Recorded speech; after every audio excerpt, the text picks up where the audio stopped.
Good afternoon, and thank you for participating in our Lexby webinar. My name is Frank Krafka, and I am the eDiscovery Solutions Director for the Northeast with Lexby, and I'll be your moderator for today's event. We'll start with a little background information. Lexby is an 11-year-old, fast-growing, cloud-based provider of DIY eDiscovery processing and document review software. We are based in Austin, Texas, and we offer one of the industry's fastest ESI document processing and data conversion services and handle a vast range of file types, including Mac, Office 365, SharePoint, social media, and all email types.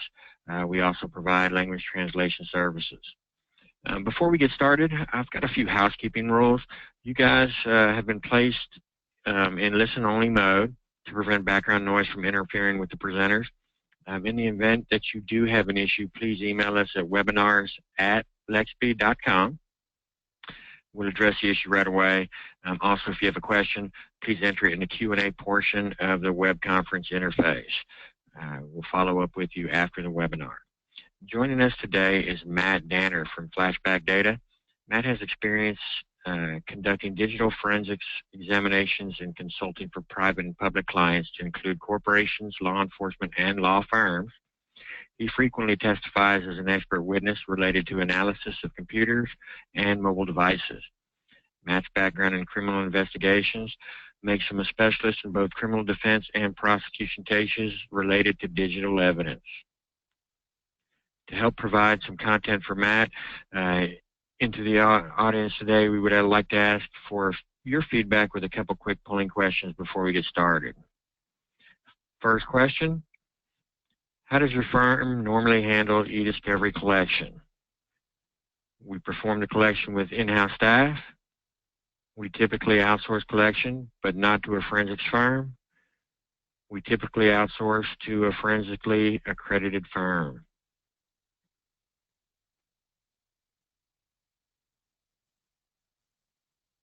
Okay, I'll close that poll.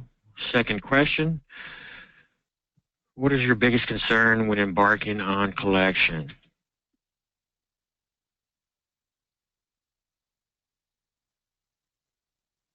All right, we have a few more answers coming in.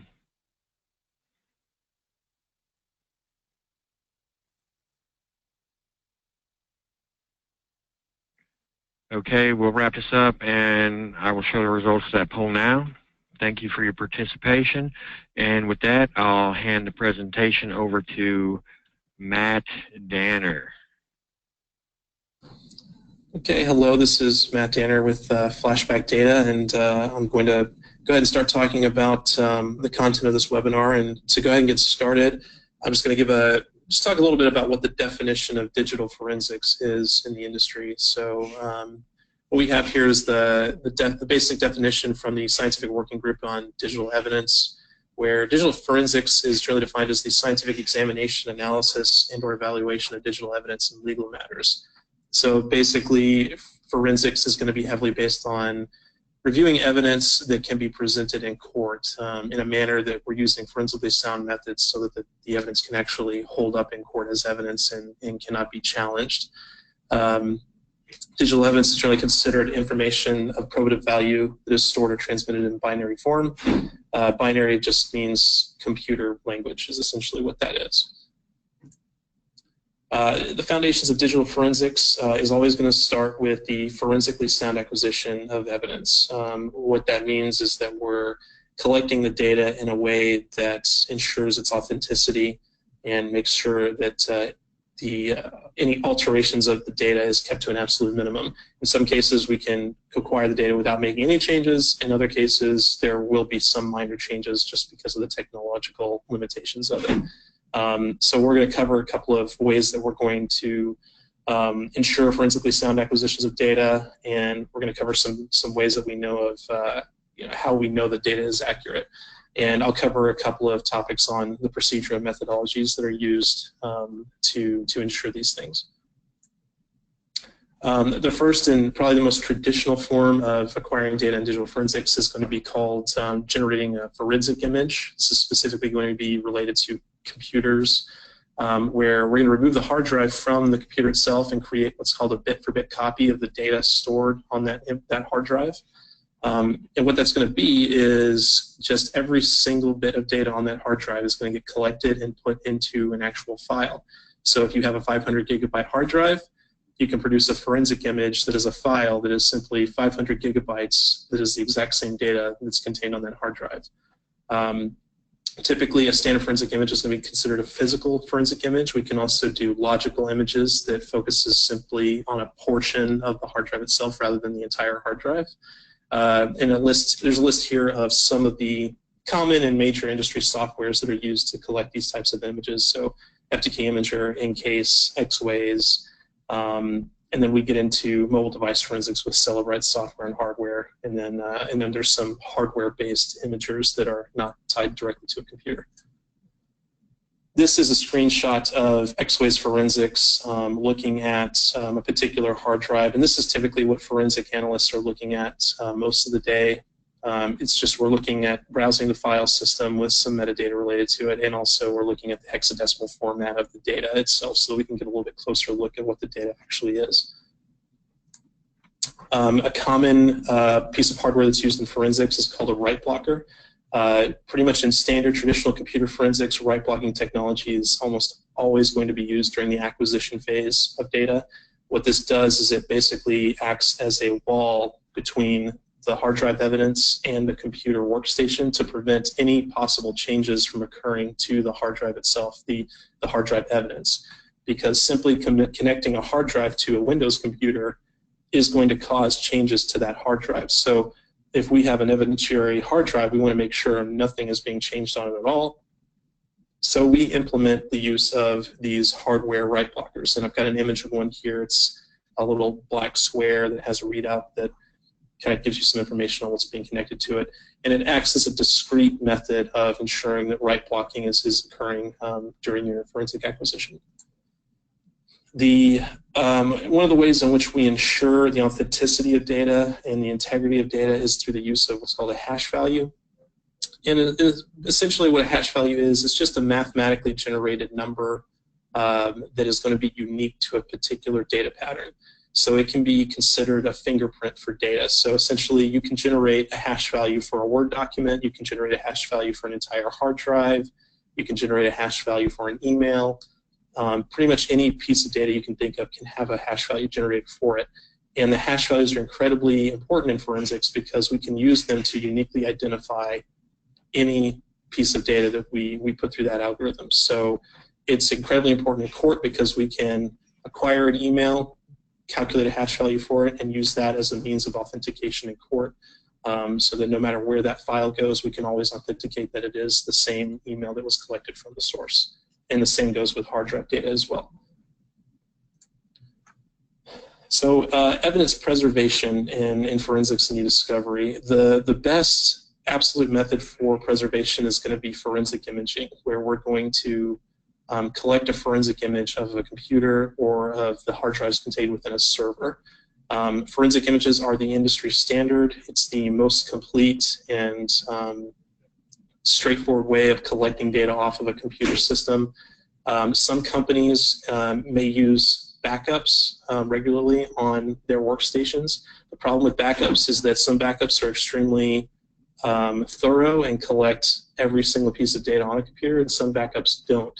So a lot of times we'll have a company that asks us to do a forensic exam of a backup, but unfortunately some backups do not collect some sensitive and crucial system information that we can use for an analysis. And it may not always collect the files that an attorney may be interested in looking at. But typically when we're trying to preserve a computer, especially if it's impending to be collected by a forensic expert, we want that computer to be turned off unless it's involved in a specific incident where we've removed all the individuals from the computer. The forensic image is typically going to be collected by removing the hard drive from the computer and using a write blocker. And it's also, in some cases, in some computing devices, it's not possible to remove the hard drive, so we can use some special software that will boot the computer into a forensically sound environment and then collect the forensic image via the computer's hardware internally. Options for review. This is something that we run into a lot in my lab where before a client comes to us, they have their IT department or a manager actually review a computer first to see if there's any pertinent data on it, if it's in relation to IP theft or some kind of trade secrets violation. They may be curious to take a peek at the computer first after the employee's left to see what's on there. The problems with this is that when you turn on the computer and you start browsing it for potential files, you can actually end up obfuscating activity by the user by simply doing that. There are some internal Windows system artifacts that we can review that specifically tie back to user activity, and if an IT professional or a manager decides to open the computer and start looking through it, it can override a lot of those artifacts and make it very difficult for forensic analysts to actually tell what activity belongs to the employee of interest and what activity is legitimate review by a manager or an IT professional. So typically what we want to try to do is we want to get that forensic image first or preserve the computer in some way forensically. And once it's forensically preserved, then we can move on to a possible review by company officials or IT professionals. But typically the best possible scenario for an issue, for any type of issue related to a computer, is to secure the computer, turn it off, store it somewhere in a secure place, and get that forensic image as soon as possible. If it's not possible to get it immediately, just store it somewhere until a forensic examination can be conducted. So here we're going to cover just a simple, simple description of conclusion making in forensic analysis. So what this is this is when you're going to run into a forensic report, or if you're dealing with a forensic expert, you want to make sure that the types of conclusions being drawn are sound. And what that means is that conclusions should be based on evidence. So you should be getting a forensic report from an expert that outlines the evidence that they're looking at and the evidence that they're basing their conclusions on. So there should be almost no speculation on evidence, with the exception that the expert may be referring to several pieces of evidence to make an opinion-based conclusion. Assumptions should generally not be made. So typically, the conclusion is going to say, based on the evidence I've outlined above, it's my opinion that XYZ occurred, or that this XYZ user conducted XYZ activity. And I'll have two examples down here of a big difference between the types of conclusions you should be looking at. One of which is, this text message was never sent from this mobile device, as opposed to a more accurate conclusion. It says, using the forensic methods described, no evidence was found to indicate that this text message was sent from this mobile device. That's going to be a much stronger conclusion. It's going to be much harder to attack, and it's more accurate to the work that was conducted on a mobile device related to a text message. So here we're going to talk about deleted data on computing devices. So in general, when data of any kind is deleted from a device, it is typically not gone immediately. So what occurs when you delete a file off of a computer in general is simply the pointer that the computer uses to display that file to you as a user gets deleted, but the data to the file still hangs around.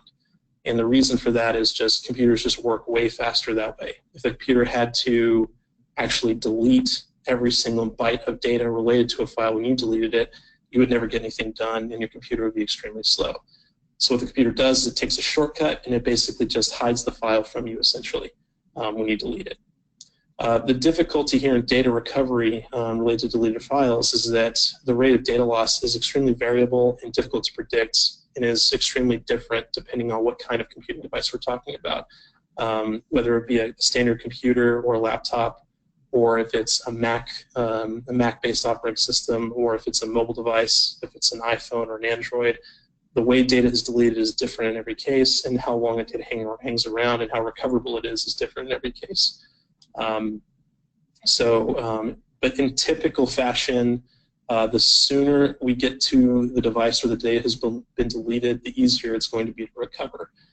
That's generally the rule of thumb there. So if we get a device that we want to recover data from, where the deletions occurred 2 years ago, and the device has been in use ever since, it's extremely unlikely we're going to recover whatever data it is that's being sought after. And in general, computers are easier to recover deleted data from than mobile devices. This isn't a screenshot example of the recycle bin from a Windows computer that I examined that has In this case, the user had deleted hundreds of files that got sent to his recycle bin, and he actually emptied the recycle bin. So from the user's perspective, the recycle bin was completely empty, and there wasn't anything in there for him to view or restore.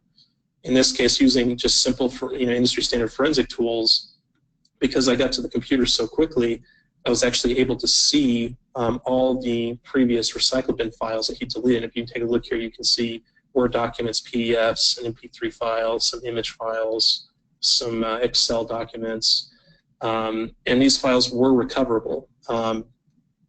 And this is just a great example of how, even though the user thinks this data has been deleted and is gone, a forensic expert can easily recover these items and even see that they were there and detect when they were deleted.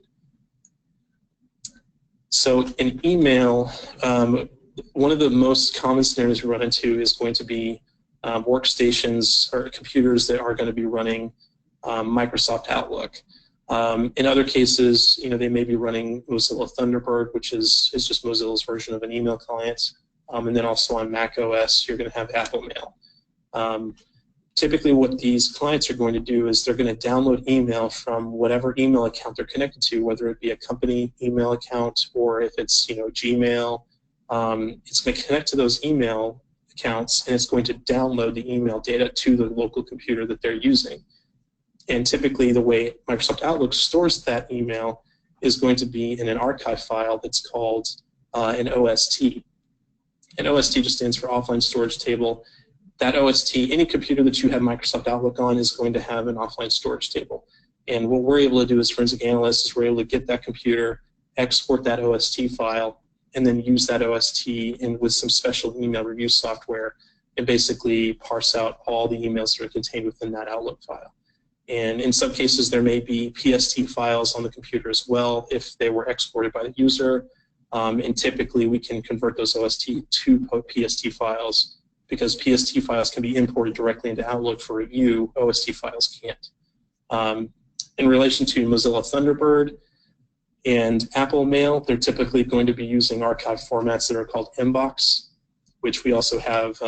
There's also special tools, and there's also review software that will ingest those Mbox files directly and present them for review.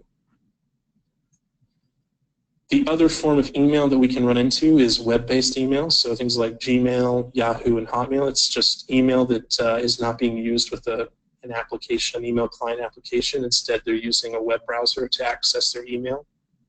This email can generally be, in some cases, can actually be recovered via what's called web caching, where web caching is just a method that your internet browser uses, like Google Chrome, for instance, or Internet Explorer, will save bits and pieces of data from websites that you're reviewing to make your web browsing a little bit faster.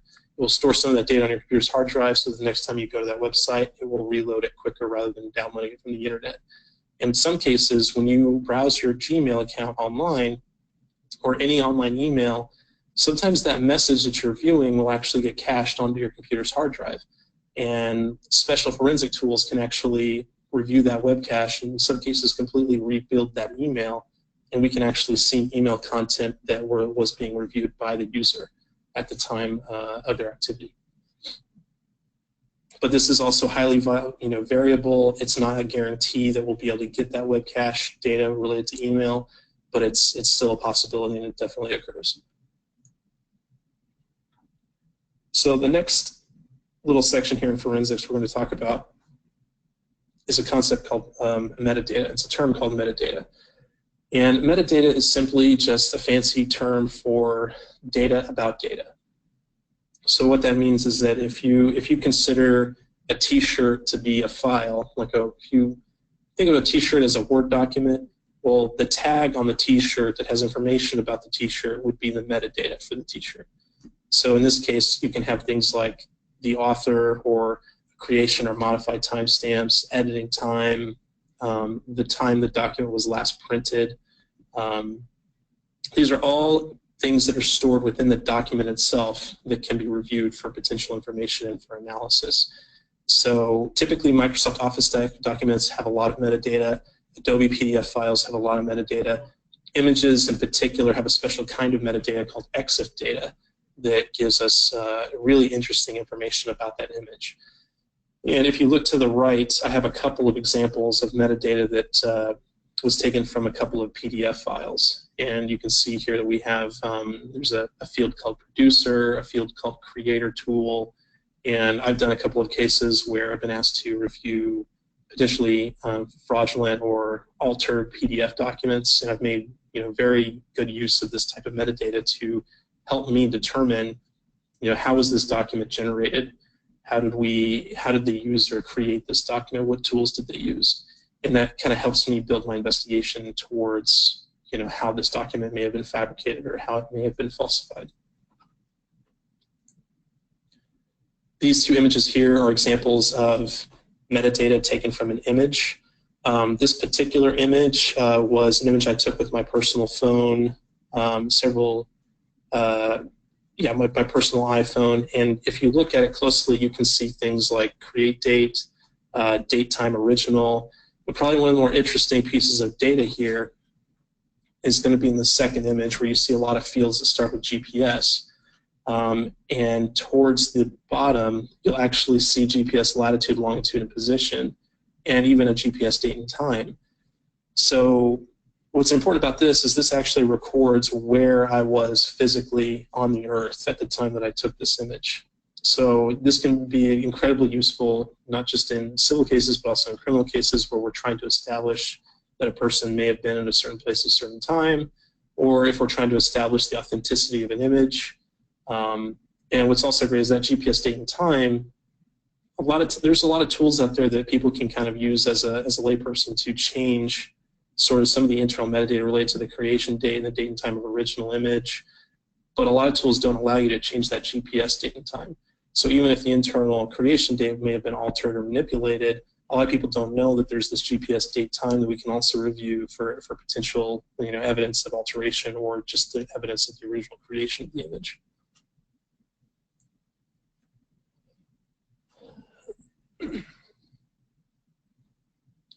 So the next section that we're going to cover here is just some simple user artifacts that are found in the Windows operating system. So typically, Windows will record a lot of information related to the user of the Windows system. So we can actually get things like, there's a special database within Windows, it's called the Registry. It records just a ton of information about the operating system, about the user. So we can get usernames on the system, we can get last logon timestamps for a user. There are artifacts that allow us to look at file activity, so when was a file last accessed, when was it last opened. It can also do the same thing with folders, so when was a folder last viewed by the user. We can look at artifacts to tell, is there any file deletions. You can look at the recycle bin itself. Even after the recycle bin has been emptied, there are certain system files that we can look at to tell if a file was deleted, what the file name was, and when it was actually deleted. The registry also stores information about external USB storage devices. So every time you plug a USB flash drive into your computer in Windows actually records several different characteristics about that flash drive. It's going to record the manufacturer, it's going to record a serial number that's on the flash drive, it's going to record the name that the flash drive has. So a lot of flash drives like SanDisk Cruiser would be considered the name of the flash drive, will show up in the registry. And a lot of times most cases we can determine when that flash drive was first connected to the system, and in some cases we can even tell the last time it was connected to a system. And on top of that, what's really useful in IP theft or trade secrets cases is we can put several artifacts together in a full investigation or analysis to basically show that a USB drive had, company-sensitive files on it. Here's when those files existed. Here's when the user last interacted with them. And for all intents and purposes, it appears that, these files were transferred over to a USB flash drive by this user at this date and time. So obviously, if there's a scenario where you have an employee that's about to leave or has recently left. We'd like to get that computer, do this kind of analysis, and see if they actually may have transferred off some company IP or customer client lists or anything that's of financial value or financial relevance to the company that they may want to either get back or make sure that the former employee isn't using in an illegal way. And here's just a slide on additional information on external storage devices. This is probably one of the more valuable artifacts in the Windows operating system is just the massive amount of information that we can gather about USB storage devices on a system. And to the right here is a screenshot of the registry just showing all the USB storage devices that have been connected. You can see here there's a couple of CD-ROM devices. We can see several USB storage devices, so a Cintiq USB flash drive, a generic flash drive, an HP. This is obviously, so this is the printer, so the printer obviously had some kind of internal storage, and then the SanDisk, a couple of SanDisk cruisers. And here are serial numbers, and there's a friendly name related to those USB devices. So just an example of all the information we can pull about USB storage devices.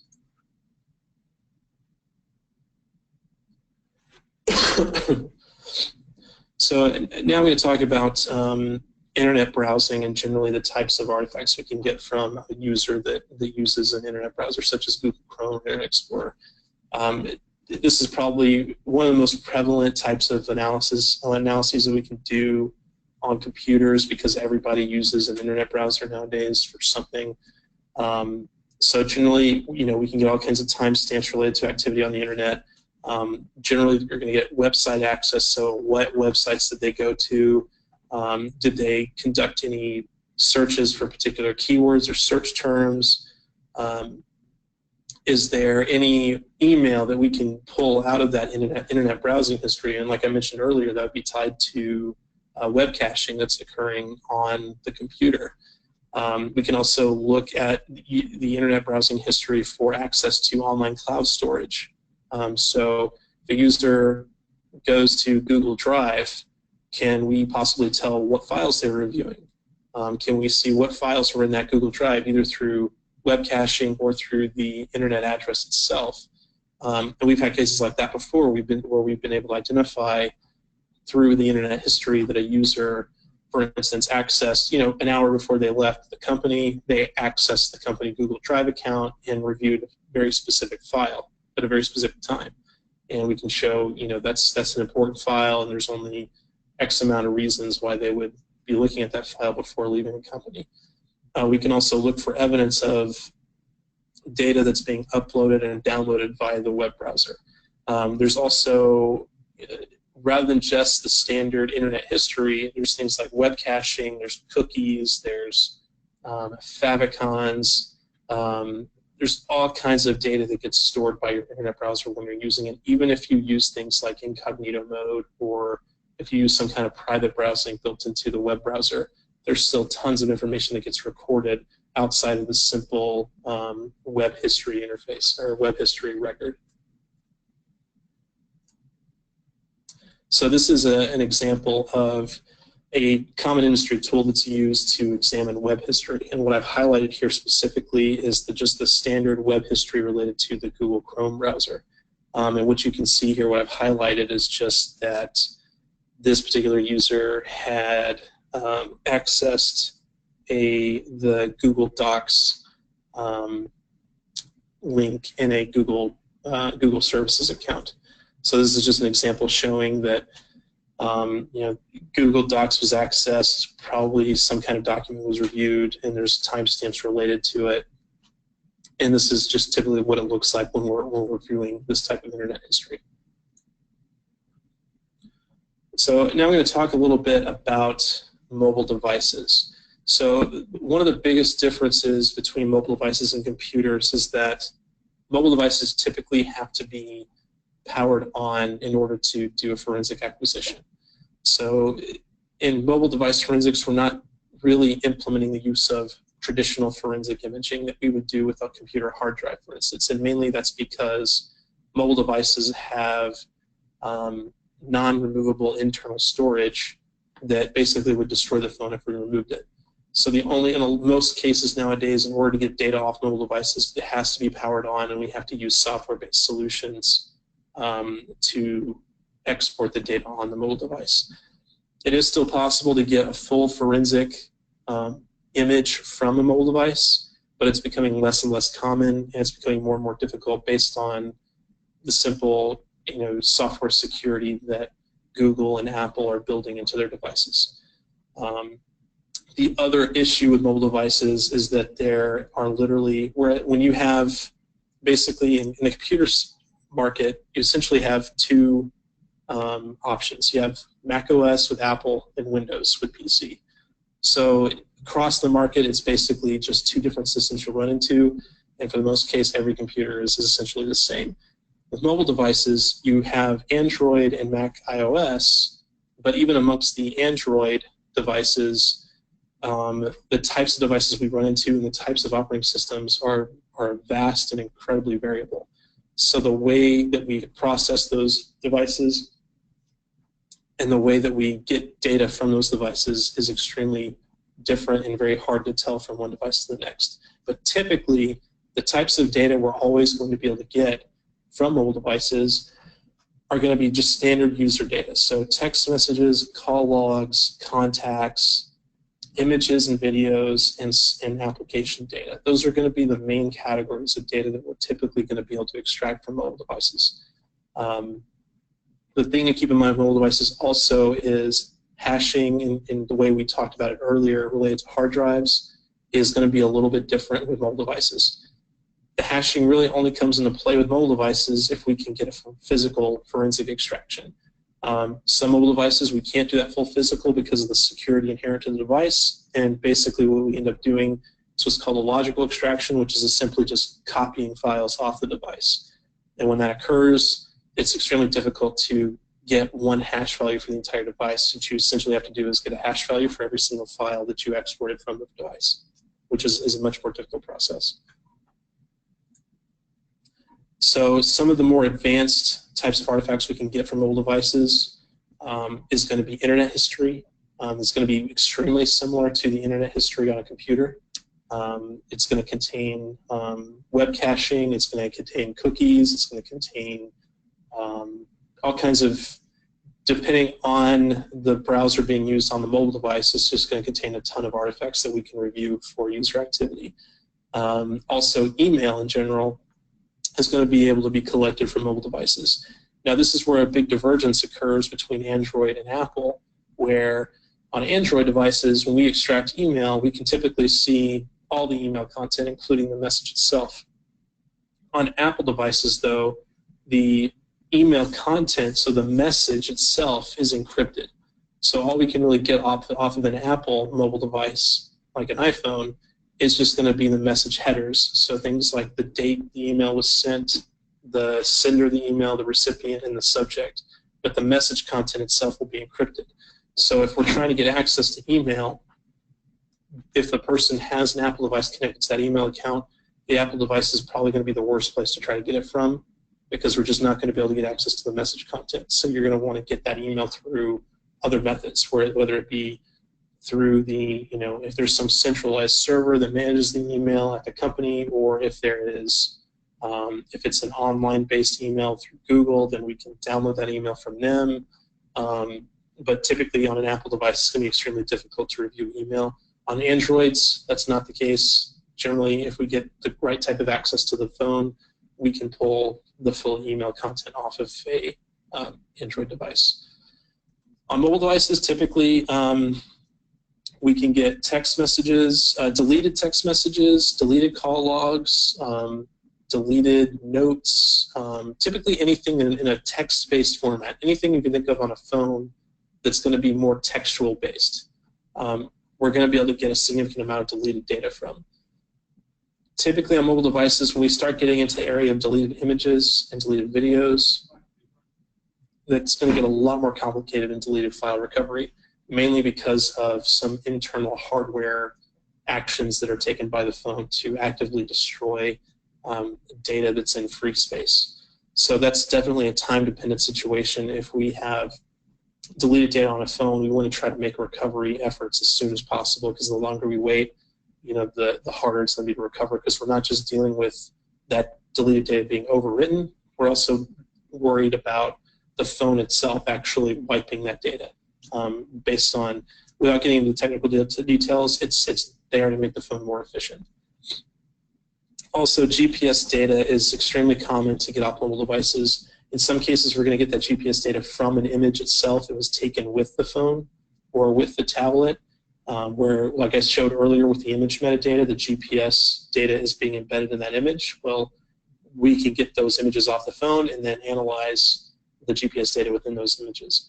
And there's also certain applications that can store GPS data, and then the phone itself can have internal records that tell us what kind of, which cell towers they may have been connecting to at the time. And over here on the right is an example of some software that we use to help us analyze GPS and location data off of a phone. And as you can see, it's showing points all over the map in Austin, and in particular, this software allows us to look at each individual point, and it gives us timestamps and locations, and just gives us all kinds of really cool, interesting information about where that device has been. Typically, just about every type of artifact in a mobile device has some kind of timestamp related to it. Some cases it's a creation timestamp, some cases it's an access or modified timestamp, sometimes it's all three of those, and every once in a while we'll get lucky and a particular artifact may even have a deletion timestamp that will tell us when an item was deleted.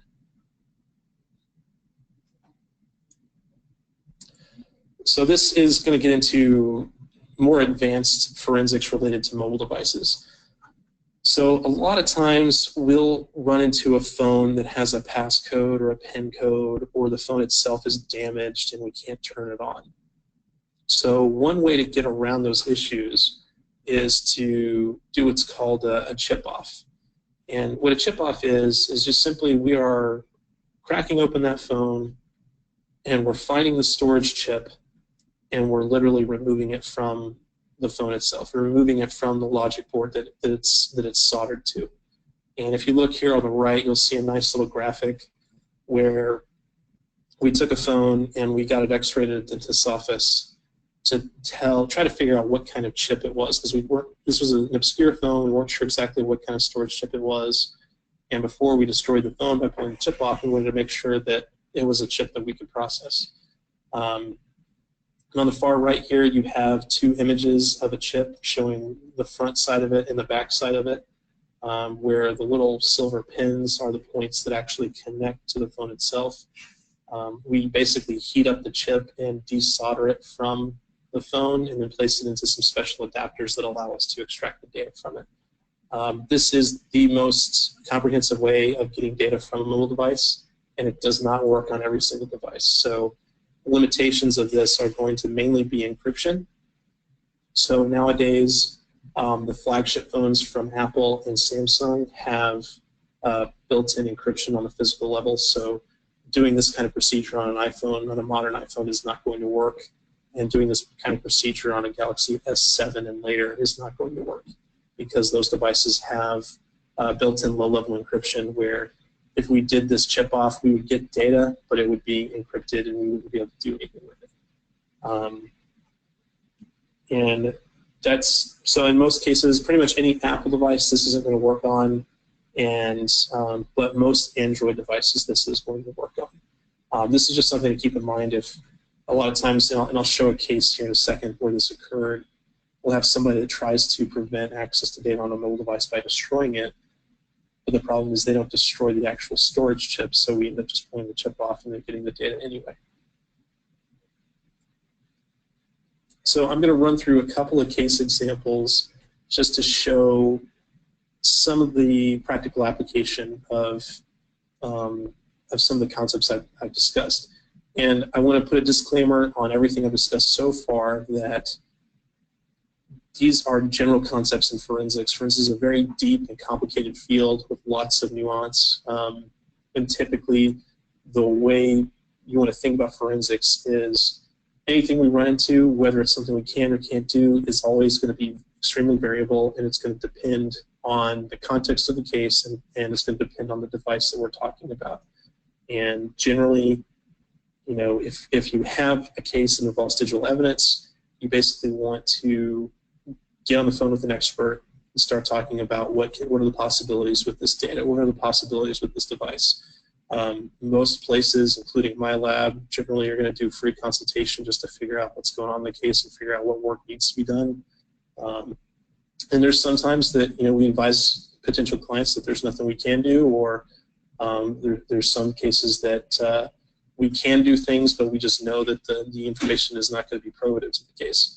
And in some cases, you know, it's the exact opposite, where we know for sure there's going to be tons of data that's going to be pertinent to the case. The point here is that you want to talk to an expert, you want to talk to somebody that knows the ins and outs of this data, and not just because you want to get the data, but because when you get the data, you want to make sure that you can use it in court and that it holds up and that it won't be challenged, or if it is challenged, it will hold up against a challenge.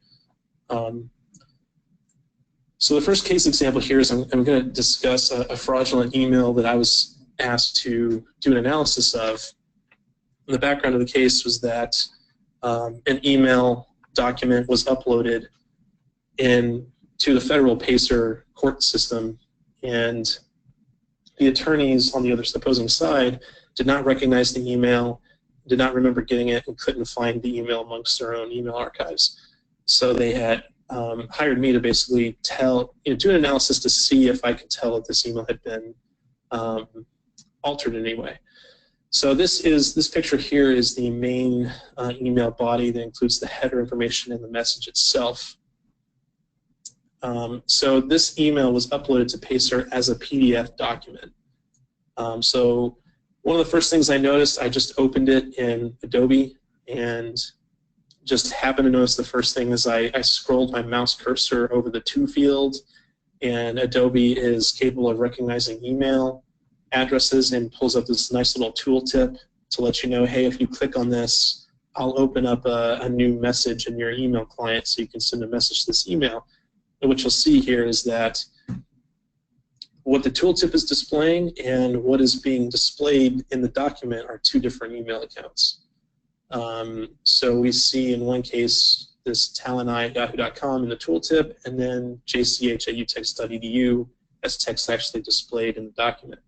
Now what that's indicating to me immediately is that, okay, there's a text object that I can't see that's being detected by Adobe, so I need to figure out what that is. And using just Adobe Acrobat's internal tools, I was able to detect that second object and actually move it to the right. And what I found was this entire other email object that was hidden behind the jch@utech.edu email. So that immediately made me suspicious about what was happening with this document. The next thing I noticed was that Adobe Acrobat was recognizing different font and font sizes for different types of text in the document. So here we have Talani as being recognized as Helvetica 9.6 font, and jch@utech.edu as Arial 10-point font. So that's already telling me there's an inconsistency here. And what I actually did was I did some testing on my own with a Yahoo email account and actually generated a Yahoo email and then exported it as a PDF to tell, okay, what should it look like? What kind of font should it be using? What kind of font size should it be using? And what I found was that all of the text should be in Helvetica 9.6 font size. And what I found in this document was that the jch@utech.edu and the date field were Arial 10-point font, whereas the rest of the document was correctly in Helvetica 9.6, including the hidden text. And so ultimately in that case, what I was able to show is that the person who generated the document had sent it to themselves and then altered it to show a different recipient and a different date of transmission. And in that particular case, it resulted in sanctions and fines against that attorney, including a $175,000 fine. But that's just an example of, and that was a case that I actually testified in and wrote a full forensic report on, and that's an example of where we're using for using forensic methodologies rather than forensic tools to actually do the investigation and the examination. In this case, the next case I'm going to discuss is related to some mobile device forensics. And in this case, we were hired by a defense attorney to examine whether or not a text message was sent from a particular phone. And what I was given was the defendant's phone. And in this case, the defendant had been in jail for about 5 weeks over this. And I was given the defendant's mobile device, and I was given this image of a text message that was supposedly sent and received from the defendant. Sent by the defendant and received by the victim. So I did my analysis on the mobile device and found no evidence related to this text message. This image was given to me as reference so I would know what to look for and could use certain keyword searching and things like that. The first thing I noticed, though, even though this image was provided to me for reference, I first figured out that this is an iPhone of some kind, and I noticed that the formatting of the phone number at the top does not match the formatting that iPhone reports for telephone numbers.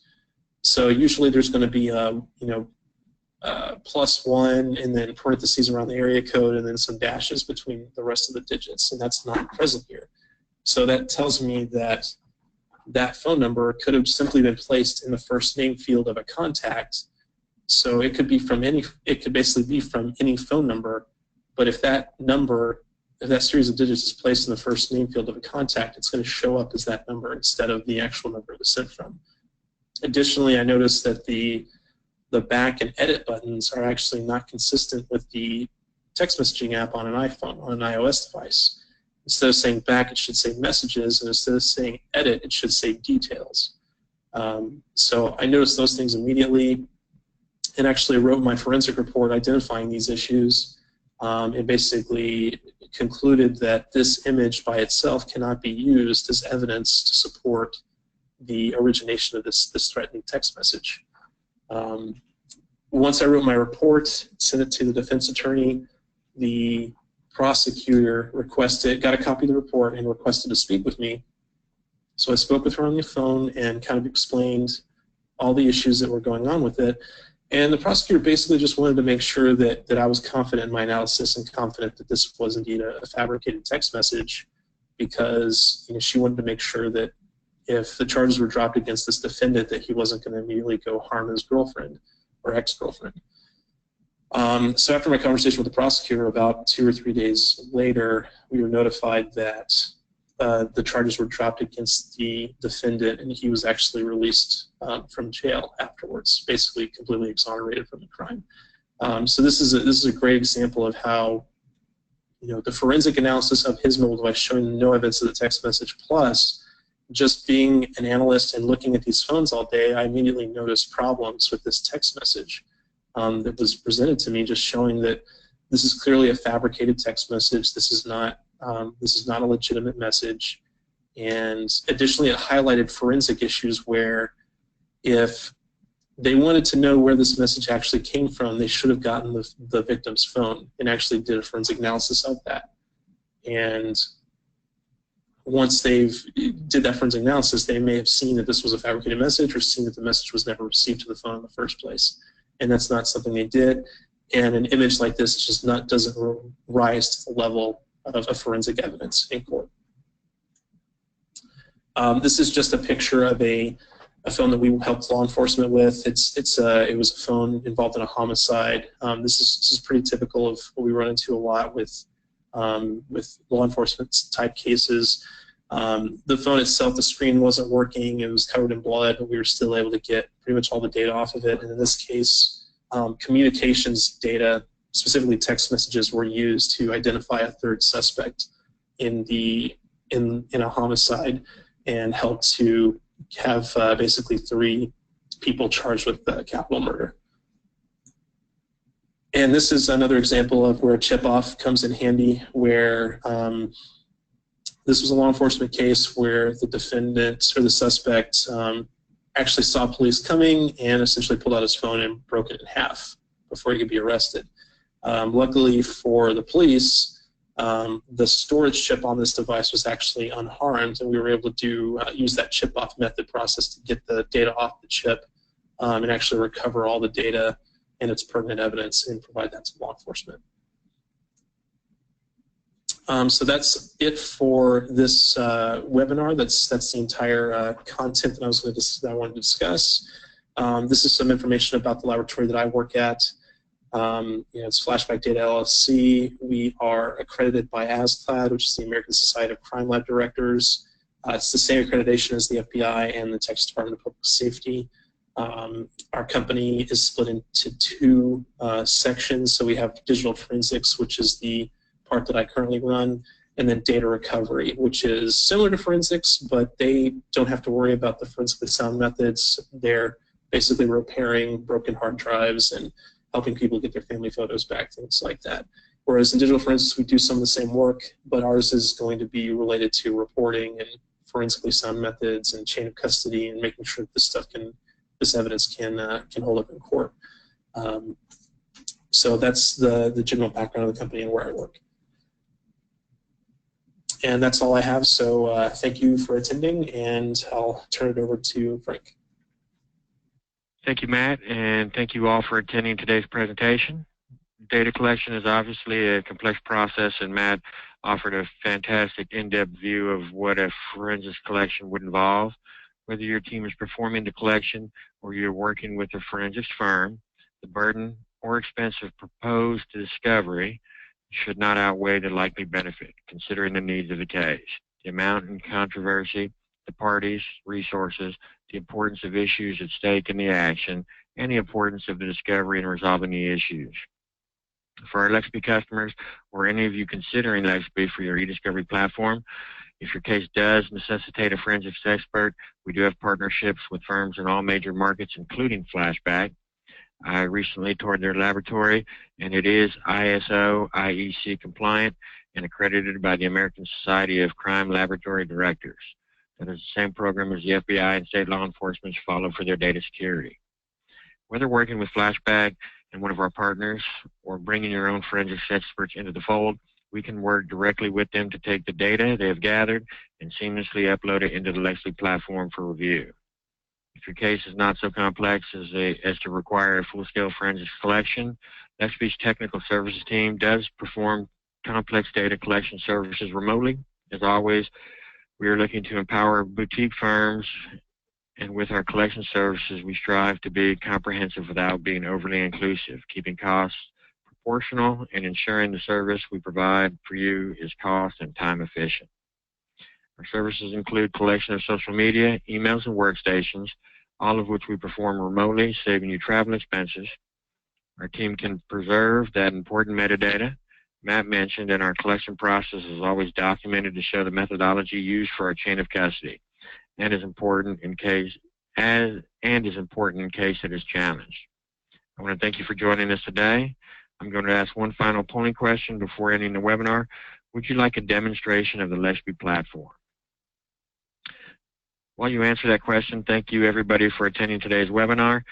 After this webinar, we'll be making available a recorded streaming version, an MP3 podcast, and a PDF of the slide deck. If you have any questions or would like a follow-up consultation or a demonstration of the software and how it can help you manage the complex and document-intensive cases that you face, please contact me.